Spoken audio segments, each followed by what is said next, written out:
This is the eHealth Radio Network, your source for health advice on demand. And now your host, Eric Michaels. And once again, thanks for joining us here on the eHealth Radio Network. This is your host, Eric Michaels. eHealth Radio gives you the most current health information, news, and advice featuring some of the leading innovators in healthcare and wellness who are changing healthcare as we know it. For more eHealth Radio reports, we invite you to visit our main radio channel site at eHealthRadioNetwork.com. Today we're joined by Dr. Martin M. Grajower, a clinical professor of medicine, Division of Endocrinology at Albert Einstein College of Medicine in the Bronx, New York. He's here to discuss innovations to help both physicians and patients fight the silent epidemic of fatty liver disease. And Dr. Grajower, thanks for joining us here today. You're welcome. Good morning. Hey, good morning to you, and thanks for your time and for coming out. So, for starters today, tell us what are the main risk factors for non-alcoholic fatty liver disease, or NAFLD? So, the main risk factors are, number one, being overweight, how a person eats, especially if they're high in unsaturated fats and simple carbohydrates. Diabetes, up to 75% of people with type 2 diabetes have fatty liver disease. Heredity, for example, Asian Indians will develop fatty liver disease at a lower body weight than Caucasians will, and metabolic syndrome, which is considered a pre-diabetic condition.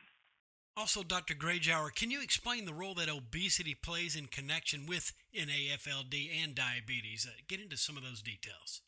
So when people are overweight, and especially if they have certain genetic predispositions, such as a family history of diabetes, they develop what's called insulin resistance. Insulin is required to move carbohydrates from the bloodstream after you eat into skeletal muscle, and also to move the fats into adipose tissue. When the insulin is not working properly due to insulin resistance, you accumulate free fatty acids and triglycerides in the bloodstream. These, in turn, will then deposit into the liver, and so the free fatty acids and triglycerides will cause this fatty liver due to fat deposition.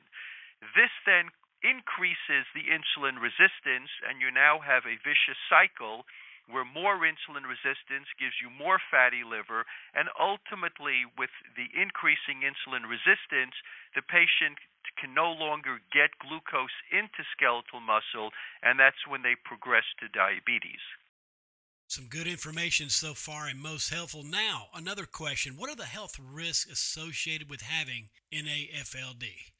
So there are a number. The first one I would mention is that this fat deposition in the liver is seen as a foreign substance. And as anybody who's ever had a splinter knows, when you have a splinter in your skin, it becomes red, and if you leave it alone, it becomes inflamed because the body doesn't like to see a foreign substance. So the liver, when it gets a lot of fat, views it as a foreign substance and develops inflammation, just like the redness you'd see on your skin from a splinter.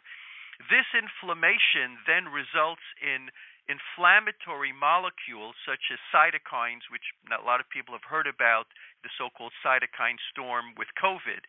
And these inflammatory molecules then circulate in the bloodstream.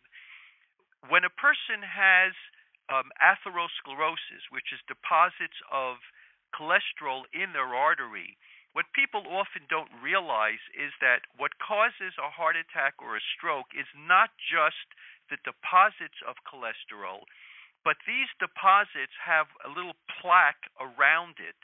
And when this plaque ruptures due to inflammation, it's the acute rupture of the plaque which causes platelets to clump together to try to seal off that break in the plaque. And it's actually the platelet clumping that blocks the artery and causes the heart attack or a stroke. Parenthetically, that's why doctors prescribe aspirin to prevent heart attacks and strokes, because aspirin, as people realize, prevent platelet aggregation and platelet clumping and prevent that clot formation. So again, to circle back, what happens is when you have these circulating inflammation molecules, they will cause inflammation in that plaque in the artery, cause the plaque to rupture, and will therefore result in a heart attack or a stroke. And in fact, we know that having fatty liver disease is associated with a doubling the risk of a heart attack or a stroke because of these circulating inflammatory molecules. Now, this next health risk that I would mention is the fact that when you have a lot of these circulating molecules, such as these cytokines, and then you get an infection such as COVID, when you have any infection, you have more circulating inflammatory markers. And that's why people who are overweight, and I think everybody who's been following the news for the past 2 years knows that one of the major risk factors for people to get very sick with COVID has been obesity. And the reason is that they start out with a baseline high level of circulating inflammatory markers, and then when they get the infection of COVID and they get more circulating inflammatory cytokines, that's when they get the so-called cytokine storm. So fatty liver causes inflammation, causes circulating cytokines, and that's what predisposes people to getting very sick with COVID. And of course, that's a very contemporary issue that many people are and should be concerned about. The third thing to mention is that this local inflammation in the liver, again, people know, if you get an infection on your skin, like for example acne is a little infection on the skin, and everyone knows that many people end up with scarring from bad acne, because any kind of local inflammation can end up with scar tissue. So when you have this inflammation in the liver, you get scar tissue, which we call fibrosis, and ultimately can result in cirrhosis, which is complete liver failure as the liver is replaced by the scar tissue.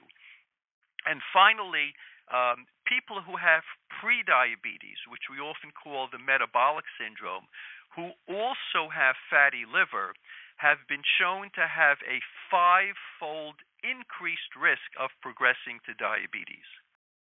Such valuable information shared so far. I really do appreciate your visit to cover this. Today we're speaking with Dr. Martin M. Grajower, a clinical professor of medicine at the Division of Endocrinology at Albert Einstein College of Medicine in the Bronx, New York, here on eHealth Radio's Liver Health and Technology channels, a part of the eHealth Radio Network. Now, continuing on, at what point should endocrinologists screen for non-alcohol fatty liver disease in patients with type 2 diabetes?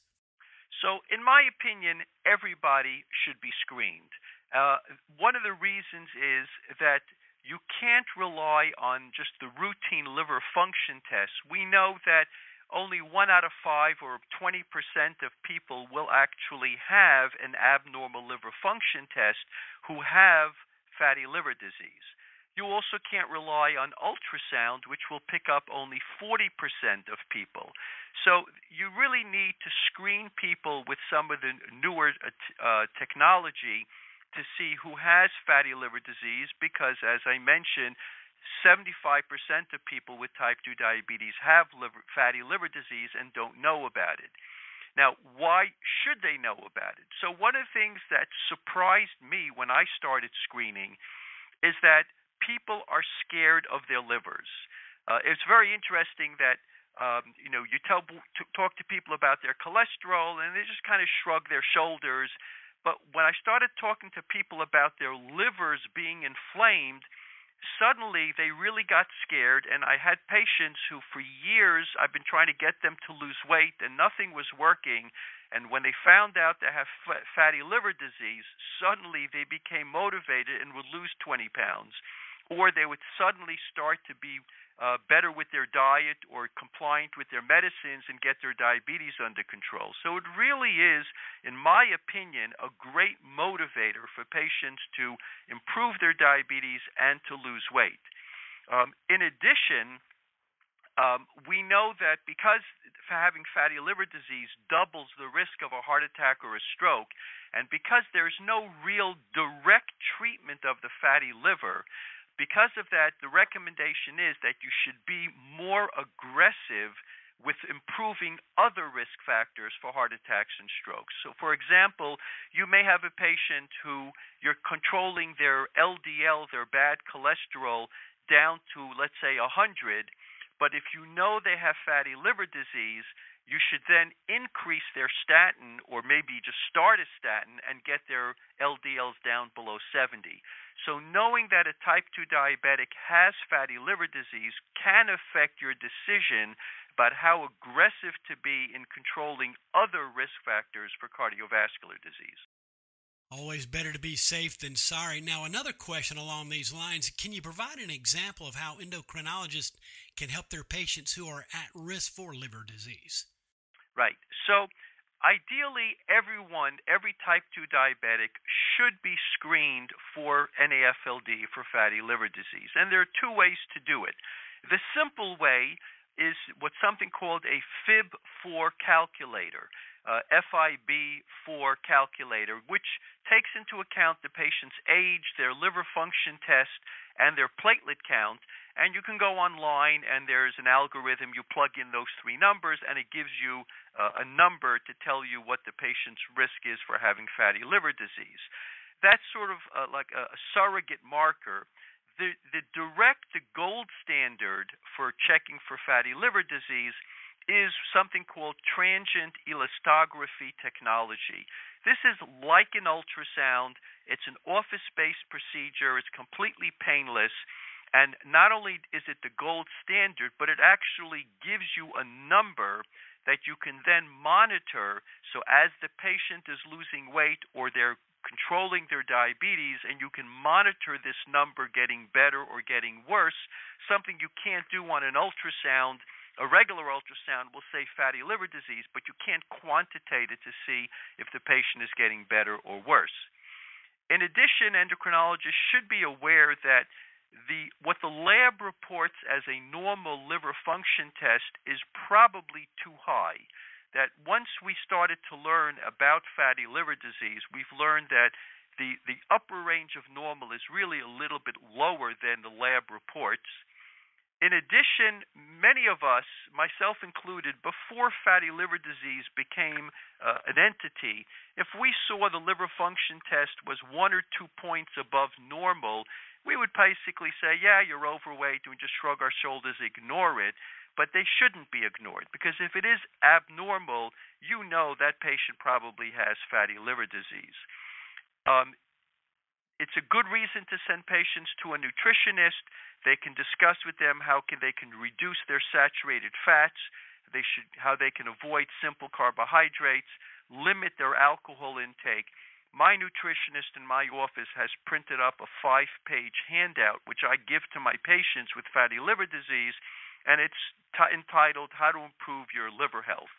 And lastly, endocrinologists need to emphasize to their patients how this is a cardiovascular risk factor. Everyone knows about smoking. Everyone knows about hypertension. Having fatty liver disease doubles your risk of a heart attack or a stroke. Again, Dr. Grajower, I can't thank you enough for joining us here today and providing some very solid and important information about how we can better take care of ourselves. And the information shared has been most helpful. As we conclude, is there any closing thoughts, a final word, or a takeaway, or anything else you'd like to bring to our attention as we do wrap things up today? Sure. So first of all, thank you for inviting me to speak. I feel this is a very important topic, which I think is going to become state-of-the-art over the next year or two, where every doctor will be screening their patients for fatty liver disease, because it's a silent disease in most patients. The prevalence is very high. If you look at overweight people in America, the estimates are that up to a third of patients have fatty liver disease, and in those with type 2 diabetes, 75%. It's a risk factor. It doubles your risk of having a heart attack or a stroke. When a patient knows they have fatty liver disease, in my experience, it's a great motivator for them to lose weight and improve their diabetes. And it's a diagnosis that can be made with a painless, harmless, office-based test that gives you a number that you can monitor as the patient to see if they're getting better or worse, depending on how they're doing with their diet, exercise, and diabetes control. Dr. Grajower, I'm sure listeners want to know how they can get further information online, not only on the technology, on screening, but possibly your practice, where's the best place to get further details? So if the machine is called a FibroScan, FIBROSCAN. If you Google FibroScan, there's a lot of information you can learn about it, including the company that makes it. The FIB4, FIB-4. They can Google that, and they can learn how their doctor could screen for fatty liver disease without doing this test.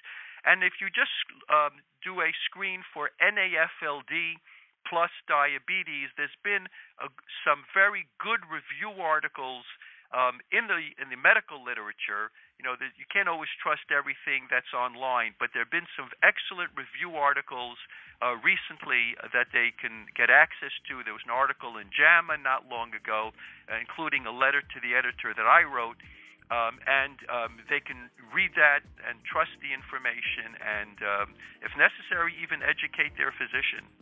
And, of course, for those mobile listeners, we'll leave links that refer back to the information shared here today. Dr. Grajower, all the best. Thanks so much for joining us here today on eHealth Radio. Thank you. Again, we've been speaking with Dr. Martin M. Grajower, a clinical professor of medicine at the Division of Endocrinology at Albert Einstein College of Medicine in the Bronx, New York. And for all the details for the conversation, visit echosins.com. And again, this has been your host, Eric Michaels, and we do thank you for your continued support of the eHealth Radio Network. Join us again soon for another episode that will help further expand your knowledge on those things that are important to your health and wellness. For more eHealth Radio reports, we invite you to visit our main radio channel site at eHealthRadioNetwork.com. And as always, we do thank you for tuning in. Thanks for tuning in to the eHealth Radio Network. For more information or to subscribe to this podcast, visit eHealthRadioNetwork.com.